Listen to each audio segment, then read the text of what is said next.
Bueno chicos, pues la temporada en el masculino no ha empezado como todos preveíamos que podía empezar. Al final estamos viendo un Real Madrid a un nivel mucho más bajo del que se podía pensar, sobre todo este verano. Y vamos a empezar analizando ello, vamos a hablar de fútbol masculino también en Vikingas y Merengues. Así que bienvenidos, quédate conmigo, esto es Vikingas y Merengues y hoy vamos a hablar de fútbol masculino.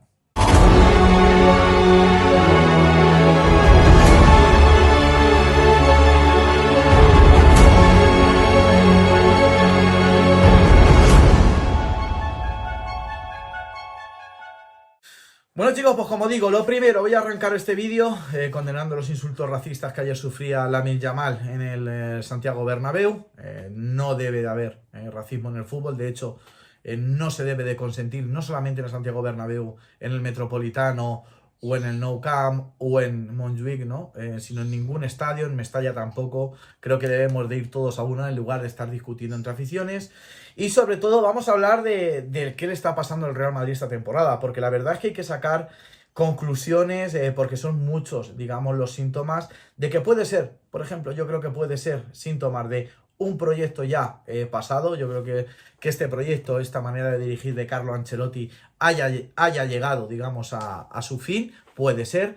Pero al final lo que hay que tener en cuenta es que estamos en octubre, si es cierto que las sensaciones no son las mejores precisamente, o las que se podían tener después de cerrar el fichaje de Kylian Mbappé allá por el mes de julio. Y es que uno de los protagonistas del vídeo creo que es el jugador francés. ¿Por qué? Porque yo creo que ese es más señalado después del Clásico, después de ese 0-4 donde el Barça en el segundo tiempo con el movimiento que hizo Flick, yo creo un movimiento de maestro, ¿no? Sé que en el primer tiempo el Real Madrid estaba creando peligro y le estaba generando bastantes problemas, a pesar de la línea adelantada. Yo creo que metió a Frenkie de Jong, quitó a Fermín, adelantó a Pedri, sobre todo para tener más pausa con balón, porque al final estaba viendo, yo creo que Hansi Flick, que el Real Madrid en un intercambio de golpes podría salir con toda la artillería que tiene, podía salir perdedor, y al final se jugó el partido en el segundo tiempo a lo que quiso el Barça. Por eso desde aquí enhorabuena a todos los culés por el partidazo de ayer. Y como digo, estamos en octubre, sí es cierto que son 6 puntos, pero sobre todo la sensación de lejanía, ¿no?, respecto al juego de nuestro máximo rival, que, por qué no decirlo, nos ha sorprendido a propios, a extraños, echando mano de la cantera, digamos, de Hansi Flick, echando mano de la cantera, ¿no?, de lo que tenía, de las herramientas que tenía el técnico alemán. Bueno, pues está sacando el máximo rendimiento hasta ahora que se le podía sacar a la plantilla. Yo creo que solamente ha perdido 2 partidos, uno en Champions, al igual que nosotros, y otro fue en Pamplona frente a los Asuna, pero que lo estamos viendo con cierta lejanía, porque sobre todo es un equipo que tiene una identidad propia y que, bueno, pues al final es capaz de, con muy poquitas llegadas, creo que el otro día creo que en el Santiago Bernabéu llegaban como 7 veces, a pesar de muchos disparos, ¿no?, pero eran 7 veces y nos metían 4 goles, la efectividad que están teniendo. Y a pesar de exponer tanto a la defensa, sin tener centrales rápidos a espaldas precisamente, pero sobre todo a la manera de trabajar o la manera de lo que está el equipo de trabajado, lo que consigue es que jugadores rápidos como Kylian Mbappé o Vinicius Junior, o el otro día el Bayern de Múnich, no solamente a nosotros, sino que al Bayern de Múnich también se lo hicieron, bueno, pues minimicen, digamos, las máximas armas de sus rivales, con trabajo, con táctica, y eso yo creo que para mí tiene un mérito.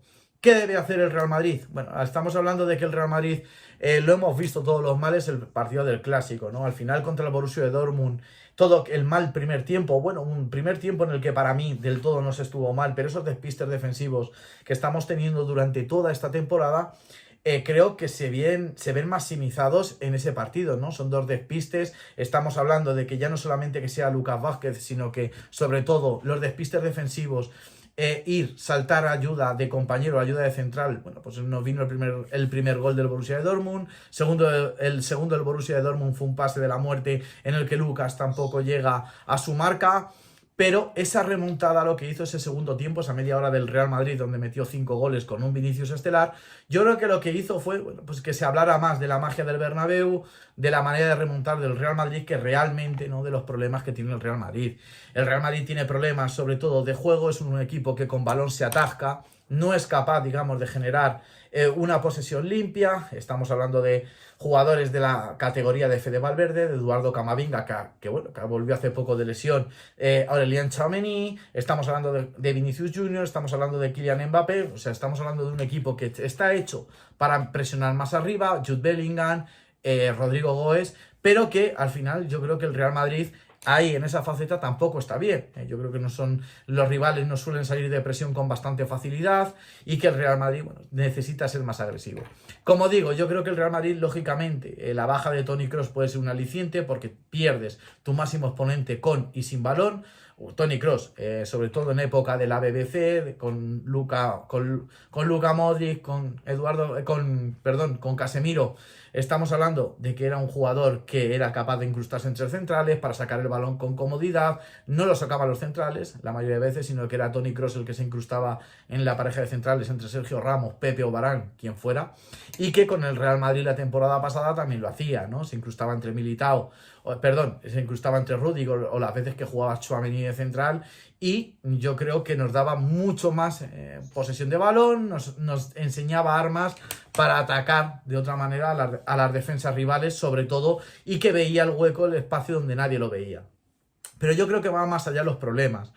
Creo que tenemos un buen centro del campo, un equipo muy físico que yo creo que debe de ir, sobre todo, a la presión bien conjuntada y que los equipos rivales no puedan salir. Al final tenemos que tener en cuenta que al arriesgar tanto al ir a la presión a campo rival también arriesgamos mucho a espaldas. Tenemos dos centrales nada más, que es otro de los temas que tenemos que hablar. Yo creo que el tema de David Álava, que parece ser que va todavía para un poquito largo, a pesar de que esté ya entrenando con el grupo. El tema de que, bueno, la marcha de Nacho, y sobre todo yo creo que la clave es ese plan B que no tuvo el club en verano después de perder o después de no hacerse el fichaje de Lenny Yoro. Yo creo que es una de las cosas que nos está castigando esta temporada. Al final tenemos dos centrales sanos. Como digo, tenemos que tirar de Aurélien Tchouaméni de central porque no tenemos otra pieza, y parece ser que en la cantera Carlo Ancelotti no mira para restablecer el orden o restablecer, ¿no?, las posiciones y que puedan rotar tanto Eder Militao como Antonio Rüdiger. También en la banda derecha tenemos la baja de Carvajal, que para mí es capital, y sobre todo por el año pasado, donde el Real Madrid concentraba, al igual de lo que se hablaba este año, ¿no?, concentraba una gran capacidad de gente en banda izquierda para cambiar y aclarar la jugada por banda derecha. Lógicamente teniendo un jugador como Toni Kroos que te giraba el juego de una manera espectacular, pero sobre todo mucha gente achaca también la llegada de Kylian Mbappé. Para mí, Kylian Mbappé, mucha gente está hablando de que la posición es con Vinicius. Yo el mejor, hablo ya de sensaciones, yo el mejor Kylian Mbappé que he visto es un Kylian Mbappé no extremo izquierda, sino extremo derecho. Yo me acuerdo, ese chaval que despuntó, ese jugador joven francés que el Real Madrid quería por aquel entonces y que al final el Paris Saint-Germain nos acabó ganando la partida. Un extremo derecho, un jugador con mucha velocidad, un encarador nato y sobre todo un definidor. Aquella Champions League con el Mónaco que al final acabó cayendo con la Juventus en semifinales de la Champions League. Bueno, pues al final yo creo que fue el jugador revelación y uno de los mejores jugadores de aquella temporada a nivel europeo, con un Mónaco que creo que acabó siendo campeón de la Liga Francesa. Como digo, sobre todo también en el Mundial en 2018 de Kylian Mbappé, donde acabó marcando 4 goles en 7 partidos. Creo que Kylian Mbappé volviendo a los orígenes, poniéndolo de extremo derecho, dándole la oportunidad de entrar a Endrick o poniendo a Vinicius por el centro o a Vinicius de extremo izquierdo, yo creo que el Real Madrid, volviendo al 4-3-3, podría recuperar ese equilibrio. Luego también hay algo que yo creo que me está llamando la atención, y es que el equipo pierde mucho más duelos, o la sensación que tengo es que pierde mucho más duelos individuales que ha perdido durante todas estas temporadas. Y al final es un equipo físico que está hecho a generar tras pérdida. Y como digo, si pierdes todos los individuales en el fútbol, seas un equipo más trabajado, menos trabajado, al final, si pierdes los duelos físicos no hay nada que hacer. Los duelos individuales de cada uno contra el Barcelona lo vimos en el segundo tiempo, la cantidad de duelos no iban con el Barcelona nos ganó sobre todo con mucha más intensidad a la hora de generarnos problemas.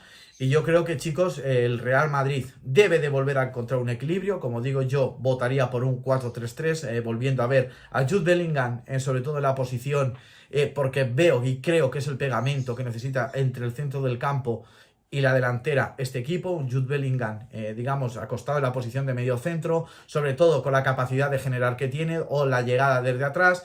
Yo pondría a Federico Valverde y sobre todo en la media punta, en ese pivote pondría a Eduardo Camavinga, porque tiene capacidad, porque Eduardo tiene que ver el fútbol de lejos. Como digo, cuanto más de cara y más de cara a portería sea capaz de ver el fútbol mucho mejor para el equipo, porque sí tiene esa capacidad de cambiar el juego al lado, de jugar por banda, ha jugado en muchas posiciones, tiene mucha polivalencia, pero yo creo que de pivote defensivo Eduardo Camavinga nos daría mucho, como digo, por esa capacidad de sacar el balón. Así que chicos, hasta aquí el vídeo de hoy, espero que os haya gustado, un abrazo y hasta la próxima.